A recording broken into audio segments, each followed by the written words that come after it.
While Girl Meets World may be continuing, middle school is over, and high school has clearly only just begun and definitely isn't something that any of the characters are ready to face.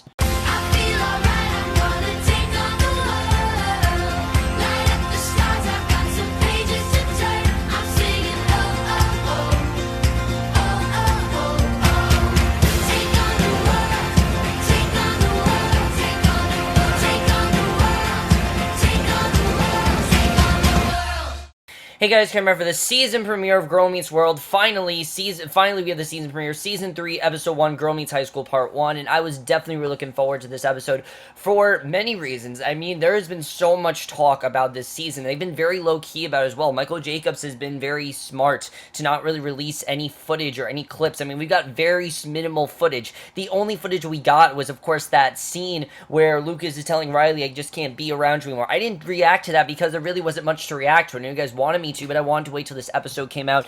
And this episode, it did come out early. Of course, it doesn't actually come out till Friday, but I figured, you know what, I'm gonna watch it because I was really interested, and wow, does this show seem different. I mean, this really was a very somber premiere, I gotta say, but honestly, it really does show how bittersweet of a transition middle school to high school is and how scary of a transition that can be, and really the episode's all about embracing change, and I definitely really love that. And it also shows that when Michael Jacobs said, you know, he said it a while ago, that we're done with the silly little Disney plots. Yeah, there definitely are, because these plots are a lot more emotionally effective. There's a lot more emotional stuff that people can relate to, and it's also a ongoing storylines. There are ongoing storylines this episode. There's stuff I feel like that is going to be a big part of this season. But let's just get into this episode. There's a lot to get into. I love the way this episode starts out because it starts off, you see Riley, Maya, Lucas, Zay, who Zay and Smackle are part of the main cast, but they're not in the intro, which is really weird. I guess it's because they only wanted to have 7 people because of Boy Meets World, but Zay and Smackle are in fact a part of the main cast, but they're just not in the intro. They all enter high school, and Riley and Maya are sure they're going to own this place. They have this whole confidence and everything. Farkle tells Smackle he's glad they were together. It gives him a feeling he can only describe as stuck, and he says it lets him know the universe has order, and their existence not just a coincidence, which is true, because Farkle and Smackle have never been together in the same high school. She's always gone to a different high school. They've been dating, but they've never been in the same high school. And what's funny is that, of course, that scene where he sees 3 girls that looks exactly like Smackle, which makes her mad, and Maya asks Riley what happens if they don't own this place, and Riley says that won't happen to them. They then see 2 basketball players and seem intimidated, but Lucas assures them that they are just people in high school. He then sees a very tall guy named Thor, which I think is pretty funny, and Riley says that she's heard that even the best of friendships can come apart in high school, and that basically is the theme of this episode, that they really are worried that they're not going to be friends, and they're not going to be as close, and that things are going to get ruined in high school, and basically Maya, she tells her that that's not going to happen to them, tells Maya to make a promise to her that no matter what happens, they will always stick together, and immediately the bell rings, and they're all separated, they're grabbing onto things, and Farkle is on the chandelier, says they're going to own this place, and right away you can really tell that they don't own this place at all. This is definitely someone else's territory that they've invaded, and that's very much how it feels like when you're in high school. And me personally, of course, I've been in high school for 3 years now, I'm a junior, I can relate to this episode very much, because the episode's really about how you're this little fish in a big city, and you really do feel the way. I mean, when you go to a new school, it feels really weird. It feels like you don't belong there. It feels like you're a social outcast, and you're trying to get used to that kind of surrounding, and that's definitely something they showed in this episode. It's a very mature themes, honestly. While this episode does have humor, it's a very mature episode, and that's something I really did like. Now, let's talk about the new intro, because you guys just saw the new intro in this video when I, of course, showed the intro. I fucking love the new intro. I think the new intro is fantastic. I think it's even better than the original one. What I love about this new intro is that it's not directly copying Boy Meets World, but it is trying to pay tribute to Boy Meets World, and it's trying to basically show that they're trying more like Boy Meets World. They're including all the things that made Boy Meets World so great, and the show is getting as deep and as effective as Boy Meets World, and the characters are definitely getting older. You definitely do see that here. I really do like seeing that, and I think it was time to maybe update the theme song a little bit. I think it was cool they did that, and I definitely really do like the intro. It doesn't feature footage, because usually when shows feature footage of other shows, it means it's a sitcom, and I think this is trying to show this show is no longer a sitcom. In fact, this episode felt more like a dramedy than it did a comedy. I feel like that's really where we're headed towards. This is going to go more into a dramedy territory than a comedy territory, and I really did love that. So they all get up. Riley sees the name of the school, which is Abigail Adams, and says that they're Abigail Adams Patriots, and just as much a part of this as anyone else. And then we see two mean girls, Nikki and Francesca, come up to them. Now, they're going to play a big part in this season, obviously, and they basically set up the main conflict here as well as Thor. Now, Nikki's played by Ashley Argota, which I'm happy to see she's doing other stuff. Of course, she was in True Jackson. She was also in Bucket and Skinner. Both not really great shows, but she's a very good actress, and they ask who they are. Nikki tells them to get, and Nikki immediately tells them to get in the hole, and Maya says they can do without the attitude, but then gets intimidated by them. Nikki says her new name is Spunky because that's exactly what Maya is, and Francesca asks who she is. Lucas stops him, tells them his name, tells him he's as strong as a horse, but he doesn't know how, and Thor makes it clear he's not with them, tells Lucas that when his friends say to do something, they do what they say, and they don't say no, basically.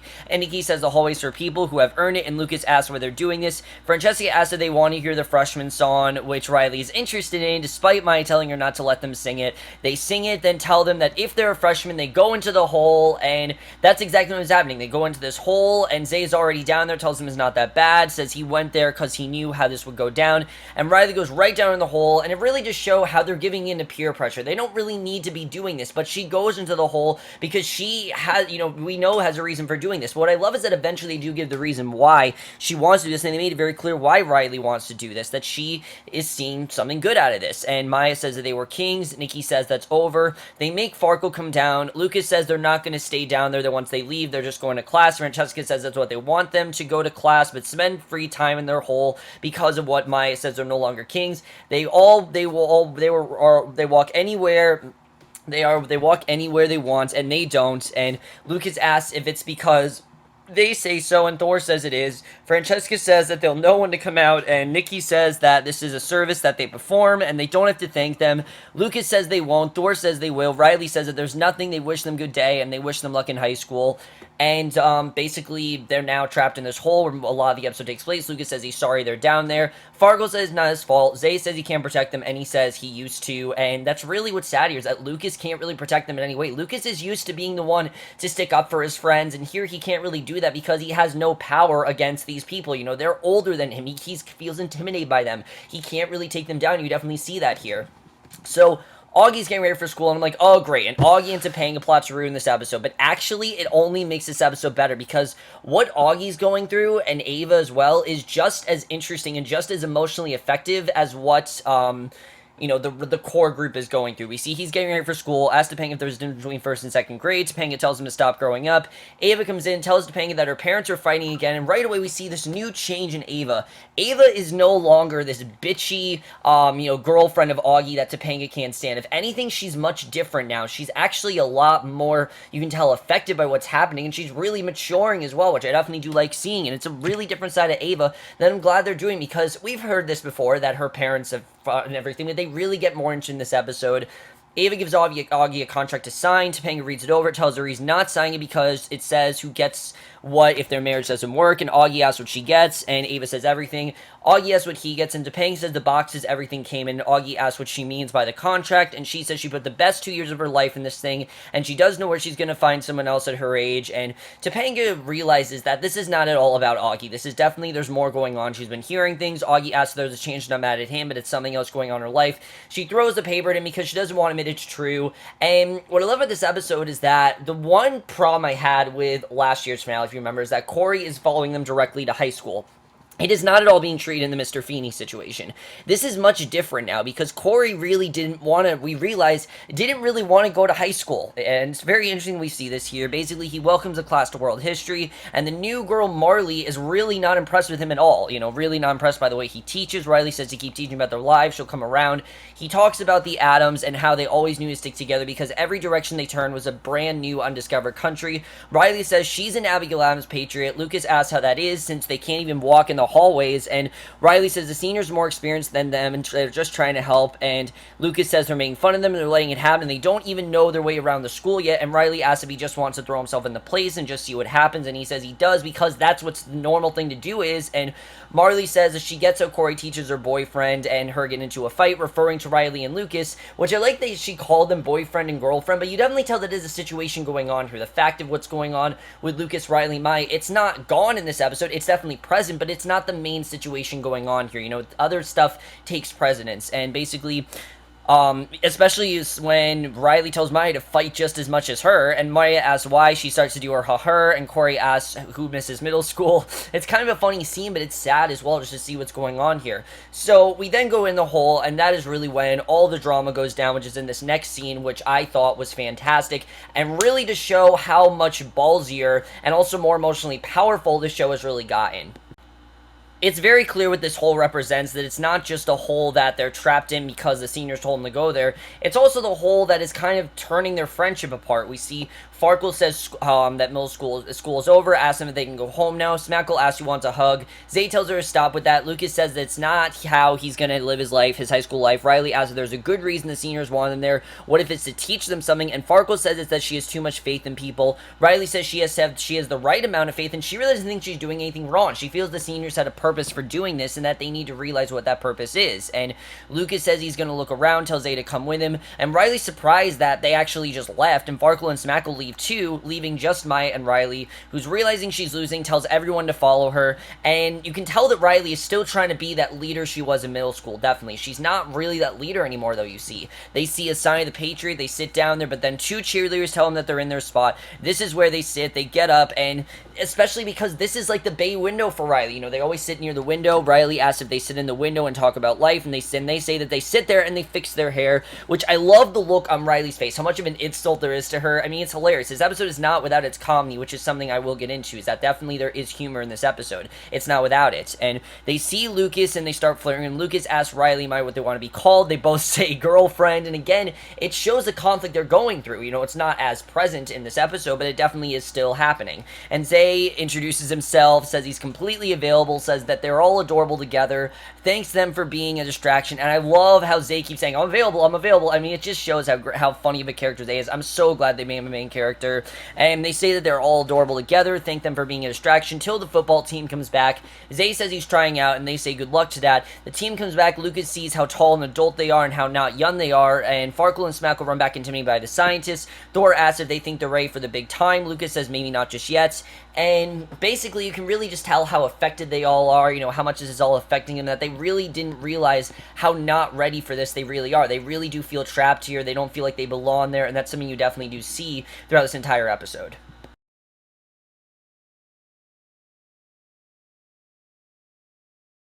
So basically, because of all the drama that's going on, they decide the best thing to do is to go to Cory, because, you know, he's the one that always talks to them about their life problems, and Riley says this is all his fault. He asks what it is, and Zay says that things are going bad and they need someone to blame, and Maya says they've fallen on hard times. Lucas tells him to fix it. Cory claps for them, says wonderful performance, asks if they should begin again, says this time he wants to go first, and tells them that they did this, he was fine in middle school, could have gone on forever, talking about whatever he wanted, and they believed everything he said, but they brought him there, and he has to teach stuff now, and that is not why he got into this. You know, he didn't want to have to go to high school. They made him go there, and now he has to teach the high school students, and he really doesn't want to. It's a much different environment, and it's true, really. Middle school students are a lot different than high school students. Ask any high school teacher who's taught middle school, they will definitely tell you that. And Riley asks if we prepared them for this, and Maya says that they're not important and they don't know what to do, and Smackle agrees. And I love Cory's line, probably one of the funniest lines, where he says, you didn't even go to our school. I love that, because it does show that while Smackle's a part of this group, she can't really relate to a lot of the things they're going through because she never went to their school. And Maya says they're not kings anymore. Riley says the seniors are the kings, and Cory asks if they know why yet, and Riley says they don't know the reason yet. Lucas says they don't have a reason, they're just putting them in a hole, and Cory says that she's looking for the best in people. Lucas says to tell her to stop, and Cory says it's not so easy to protect them anymore. Cory says they need to see what they're dealing with, and they take him to the hole. He asks why they just picked them, and Lucas says it's because they're freshmen, and they think that they're easy targets. Cory says that there are a whole class of them, why just the 6 of them? And it's a good point that he makes, because I myself was wondering, why would you just pick the 6 of them? I mean, there's a whole other class of freshmen. Why just them? And Riley says because they said that they'll thank them, which Lucas again says that they're not. And Cory said this is on him. They were kids. He told them to always look for lessons in life. He's trying to teach them, and now they're not kids. Now they're not kids. It's a day one in the bigger world, and they've asked him if he's prepared them for it, and his answer is, we'll see. I love that he's not really confident in knowing if he's really prepared them or not, but then we really get the big fight where this all goes down, and really shows how dramatic this show is willing to get, which I really appreciated.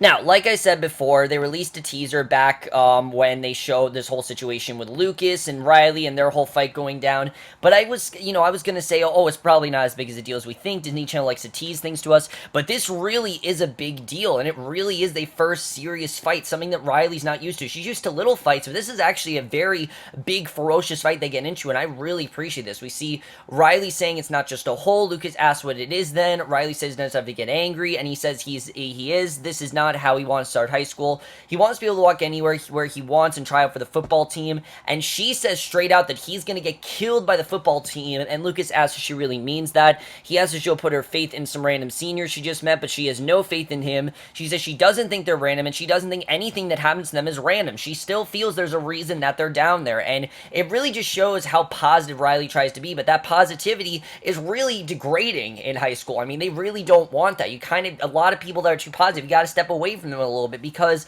positivity, when you're a freshman, it's not really there. He says sometimes she's just too much for him. Maya asks if they can calm down because it's not who they are, and Lucas asks who they are. He walks off, and Zay walks off with him, and it's a really sad scene because you see that they're just not as close as friends as they used to be. They're already going through a lot of things are happening to them that they never thought would happen, and while Riley's trying to stay positive, it's not at all a positive situation. This is a real problem, and it's something that Riley just doesn't really want to admit is a problem. It's something that she feels there's a reason why they're down there. Everyone else doesn't see that reason, and I definitely really did love seeing that. It really added to this episode and really showed how dramatic and how great the show is when it is dramatic. I've said it before, this show doesn't need to be funny all the time. This episode was funny in the beginning, but after this, it really does get dramatic, and I really appreciate the show for going this direction.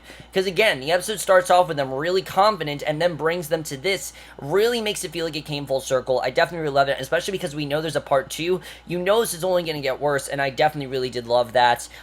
Really powerful stuff. We see basically Farkle and Smackle leave as well. Smackle says that Cory's right. Riley does look for the good in people. Farkle says that she was a great leader in middle school, but she always made them believe the world loved them. But this isn't just the same world. She's not really there to lead them anymore. She can't lead them because they're all going in different directions. And Farkle says this one might not just love them as much, no matter how optimistic she is. She might just let them down a hole, and they walk off, leaving just Riley and Maya. And I love that Maya does stick by her side. Even though they're going through this conflict, they're still friends, and basically she asks if she still wants to know her. Maya says always. It's a very powerful scene. But then we get another scene that I think was just as powerful and just as profound, and something that I was very impressed with, definitely.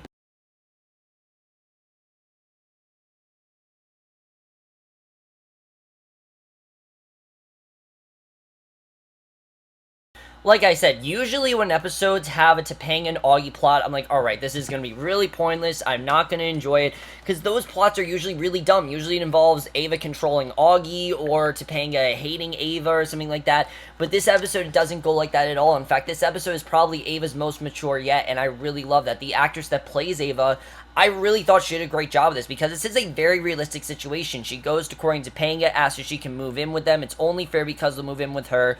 Auggie says someday, and Topanga asks if things aren't better between her parents, and Ava asks if this is her fault. Auggie goes to her, says it's not. Topanga tells her that sometimes people just don't get along in the way that they want her to, and I love the way that Ava doesn't fully understand this, but that they're trying to make her understand this in the best way that she can. In the same way that Riley and Maya's friends, they were abandoning her, in many ways, Ava's friends are abandoning her, and I thought Ava's parents are abandoning her, and it's a very powerful scene. I love the way this was done. Ava says they don't love each other very much right now, and Ava thanks him for sitting with her. Auggie says that she's being really grown up about this, and she says growing up is hard, and I love it. Topanga tells Cory that he's being a real baby about his situation, because it's not a huge deal, but Cory does not really like high school, and Auggie tells Topanga that he misses first grade. Life was easier then. She says she's right there for him. Ava asks Cory why people fight. He says people grow, and when they grow, they fight like from first to second grade, or middle school to high school, or moms and dads, because they change too.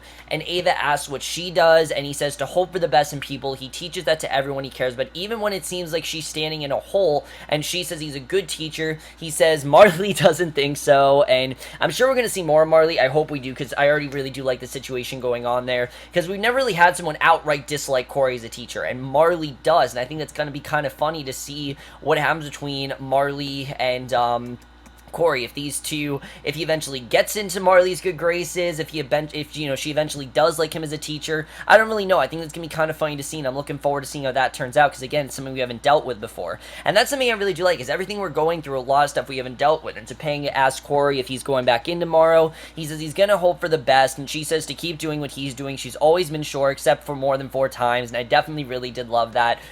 So Riley and Maya then say to Topanga, as Riley says that she can't think, and Maya says that she knows. Riley says they're not going to show up because, they always do homework together at Topanga's, and Maya says that they won't. Riley says they do their homework there every night together. Maya says they do, and Riley realizes that they're actually upset with her, and that the fight she had with Lucas is real. This isn't just some little fight that is going to get solved in 30 minutes, and that's something I really love, is that this isn't a sitcom type fight. You know those fights on ABC shows or NBC or any kind of sitcom there is where they fight and then it's resolved in a few minutes, like Full House, for example, every episode of Full House ever, or Fuller House.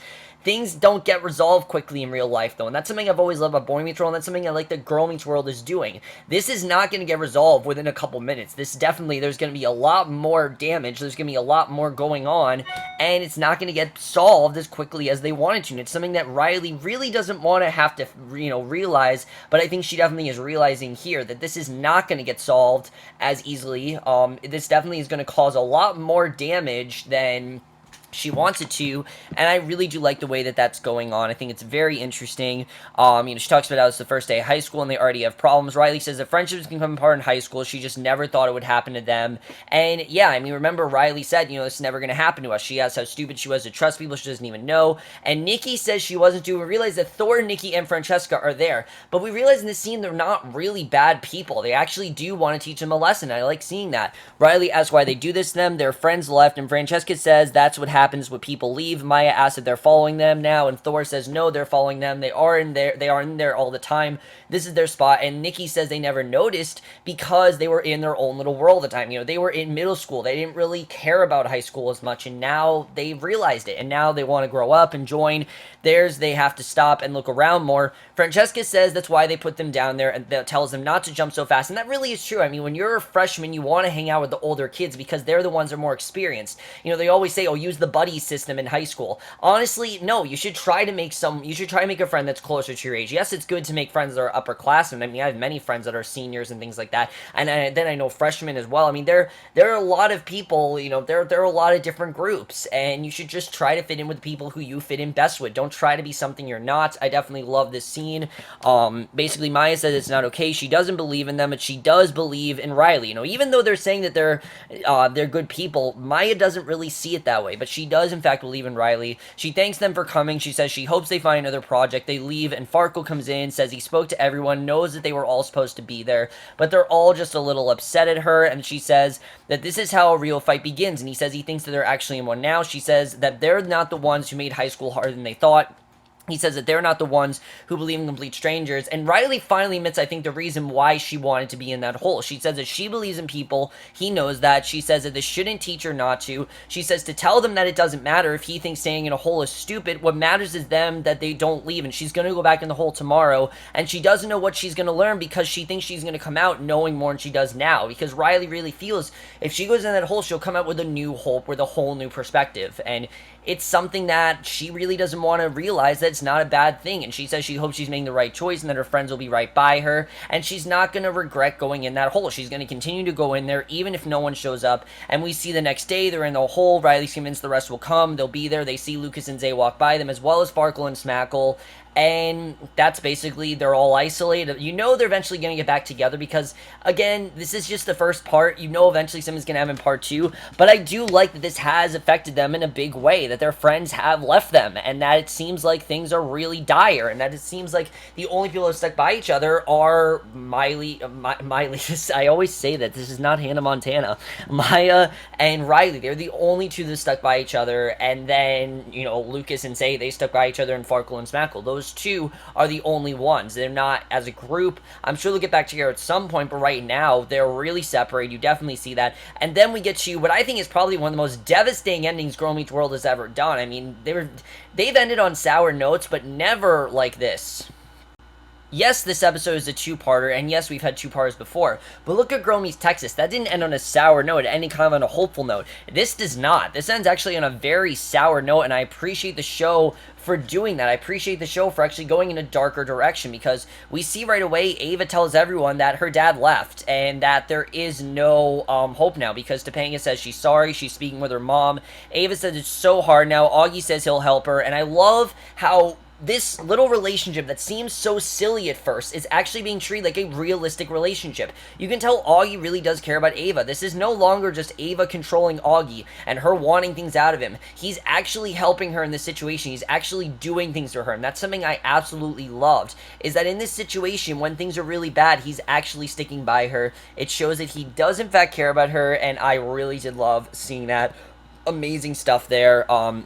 I just really love the way they're treating that. And Ava thanks him, but she says she doesn't know if he can. She asks who can talk to, who knows how to do this, and Maya finally comes down and says she just heard, and I love the way they related Maya and Ava, but it's not just the fact that Maya has gone through this before, and the fact that Maya's father, of course, abandoned her, and the fact that, she barely knows Kermit and everything. I mean, we saw Kermit in the one episode, but we know that Kermit has a whole other life, things like that. I don't think that's what Maya's talking about. She's talking about her friends leaving, and she talks about how basically, Ava asks her what happens next when people you loved all your life suddenly decide to leave, and Maya says that you sit by yourself for a while, try to figure out, she'll blame herself, but it isn't her fault, but she probably won't believe that though, and she'll think that she did something wrong, but she didn't. Tells her this isn't her fault, says most of all she stays with her best friend. She goes to Riley, who she basically says the same exact advice to at the bay window, and says people make their own decisions. Sometimes they decide to go away for a while, sometimes it takes time to understand why it isn't her fault, and it's kind of like goodwill hunting. The scene where it's like, it's not your fault, it's not your fault. That's what this reminded me of here.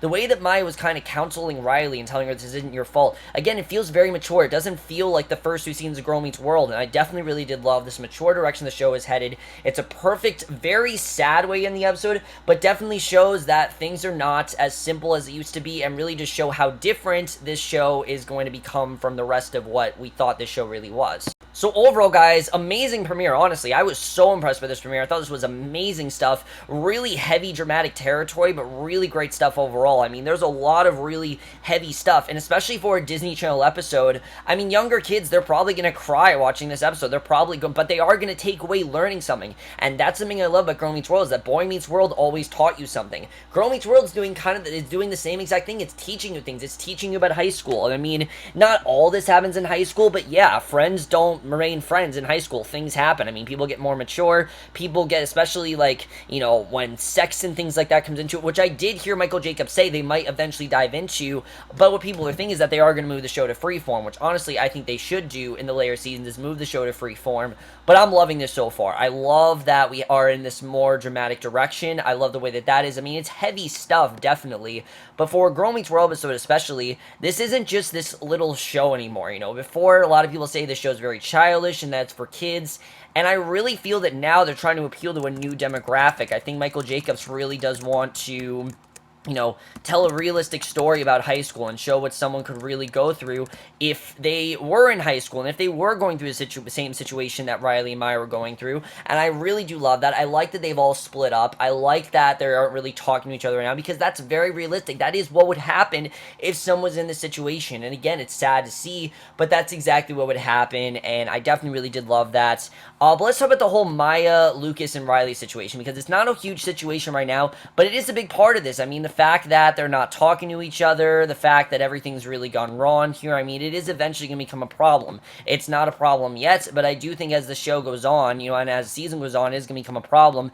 And they did say that eventually Lucas is going to make a decision very early in this season, which I am looking forward to seeing what that decision might be and what's going to happen there. I really do love that they're diving into this more mature territory. I also love that the girls weren't mean. I like that they do think that they're doing the right thing. Even if they don't think they are, they think they're doing the right thing. They don't think that they're bullying them, which in many ways they are, but they are also teaching them a lesson. They're not just doing it for no reason. They are teaching them a lesson, and I really did like that. And I like that the show wasn't afraid to get very ballsy and actually tell some really sad stuff, like Ava's dad leaving. I mean, who would have thought that would have happened to someone like Ava? Who would have thought Ava, who he was introduced to in episode 3, that annoying Ava who had the, Ava Morgan Stern entrance, is now Ava in season 3. This is a much different Ava, and really to show that all these characters characters are growing up, the show is changing, and here's the thing I really do want to say is that this episode feels really different. It doesn't feel familiar. It feels like we've seen these characters, but that they're different, and I feel like that's the point.